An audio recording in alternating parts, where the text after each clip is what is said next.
What's up guys, Vlad here. Today we are checking out the Okinos Mirage 4 case. This is a small cube looking case for those cool micro ATX builds, so let's see what's the deal here.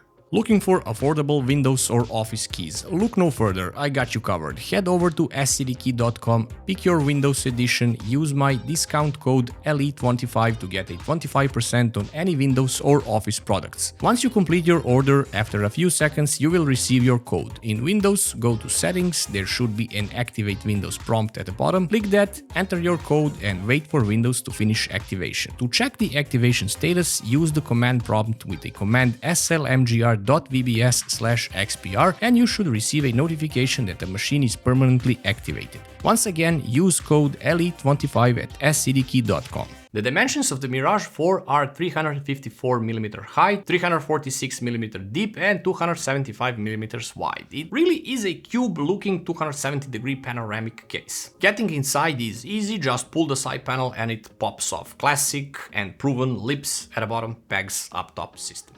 The top panel is just a flimsy magnetic dust filter, so you know my vibe with these flimsy. Unpractical, I don't like them. The front glass panel uses the same method as the side glass panel and you can take it off as easily. When both of the glass panels are removed, the rigidity of the case is not that much compromised. There is just a little bit of frame flex, but I am pushing on top as hard as I can, so good job Okinos. Inside you can see that there are cable holes on all the major spots. Top and bottom ones does not have rubber grommets, while the side ones do have rubber grommets, and that is if you're using the micro ATX board, since they are on the 90-degree side in that case. And if you go with the ITX board, well, the holes are without rubber grommets in that case, but you can still use those one on the side.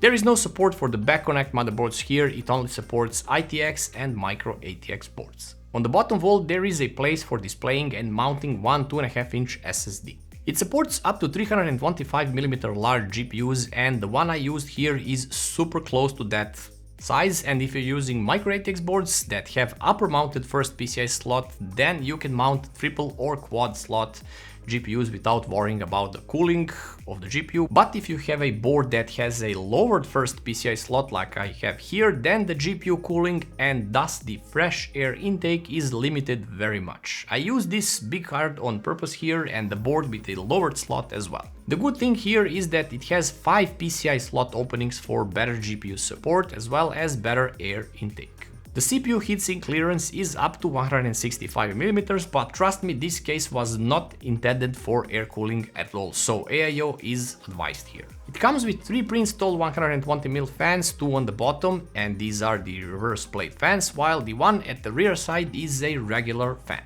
From the bottom side you can see that there are 4 large rubber feet, which keeps the case elevated enough around an inch or so the bottom fans can intake fresh air from all the sides. The filtration here is present in the form of a magnetic dust filter and maximum fan support is up to 2 120mm fans. Up top, the magnetic dust filter has a cool tab at the back for easy removal. It reveals holes for 2 120mm fans only, and if you want to use radiators, 240mm is the maximum supported size here. The front I/O panel is placed on top of the case and it includes one big power button, one reset button which also doubles as a RGB modes switching button. There is one audio combo jack here, 2 USB 3.0 ports and one USB-C port. Considering this is a smaller case, I expected one less USB port here, so once again kudos to Okinos for including a fully featured I/O panel. The rear side has nothing unusual, classic I/O shield opening, 120mm fan mount with just 5mm of movement available up or down in case AIO gets in the way and such.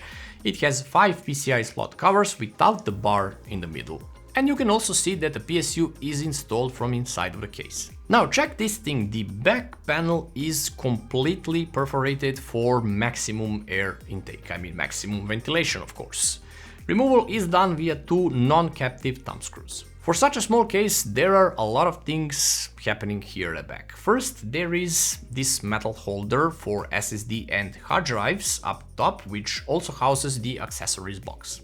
It supports either one 3.5-inch drive or two 2.5-inch drives. You can of course completely remove it, but I advise you not to do so because it can come in handy for hiding cables later. The PSU is installed in the bottom part of the case, maximum size is 180mm with plenty of space for cable management. There is also an integrated fan and RGB controller in the lower left bottom part of the case for the fans it comes with, so no additional fans can be added to the hub. For the build here I went with the Biostar B650M board, Ryzen 7 7800 X3D CPU, Clev X-Cras V RGB RAM, RX 5700 XT GPU since it was the only one that I could fit here, and the cooling was entrusted to the NZXT Kraken 240 Elite V2 AIO. Since it was a hot day outside, temperatures inside were also affected, 27 degrees room temperature, so take this into account for the results. CPU idle 43 to 45, gaming was around 57 degrees, maxing out at 77 degrees, and this was only with synthetic tests, and also the thing that bottom fans could not provide fresh air due to the GPU side, but the remedy for this and my recommendation is to reverse the rear fan. That way you're intaking fresh air needed for the CPU, and in that case maximum temperatures are dropping down to 73 degrees.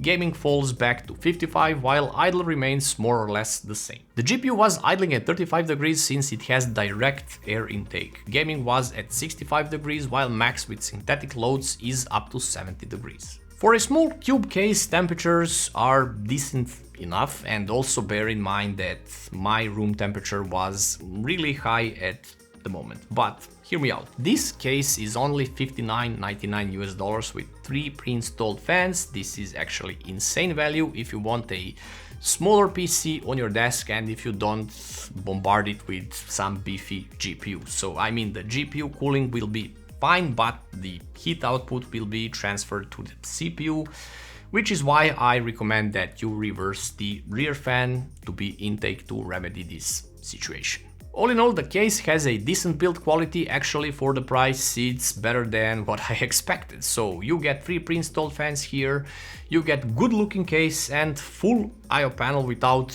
any compromises, and you can use a full ATX sized PSU here as well. But it also has some cons. Well, the GPU size is a limiting factor here. Air intake can be blocked with larger GPUs too, so this could have been revised, perhaps inclusion of the mesh front panel, but the aim here was on the compact size and visuals, which they actually pulled off pretty nicely. Other than that, everything else is more than okay for this price. And that's it for now, guys. Sub to the channel for more, like and share the video, and I'll see you in the next one.